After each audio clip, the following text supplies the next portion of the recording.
सगळ्या न्यायालयांनी दर एका प्रांतांतल्या भासांक तेको दिवपाक जाय अशें वक्तव्य प्रधानमंत्री नरेंद्र मोदी हांणी केलां। हे केल्ल्यान दर एका प्रांतांतल्या थळाव्या लोकांक न्यायालयीन वेवस्था समजुपाक मजत जातली अशें तांणी केलें। चीफ जस्टिस आनी चीफ मिनिस्टर परिशदेन ते उलयताले।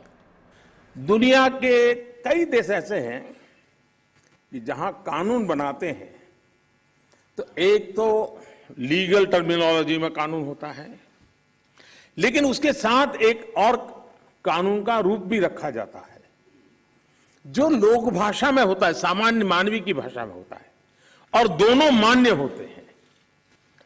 और उसके कारण सामान्य मानवी को कानूनी चीजों को समझने में न्याय के दरवाजे खटखटाने की जरूरत नहीं पड़ती है।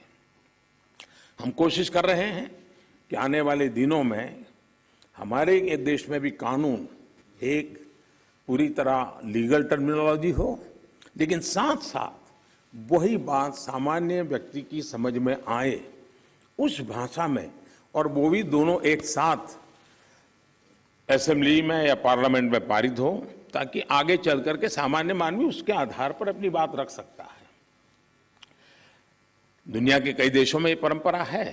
अभी मैंने एक टोली बनाई है, वो उसका अध्ययन कर रही है।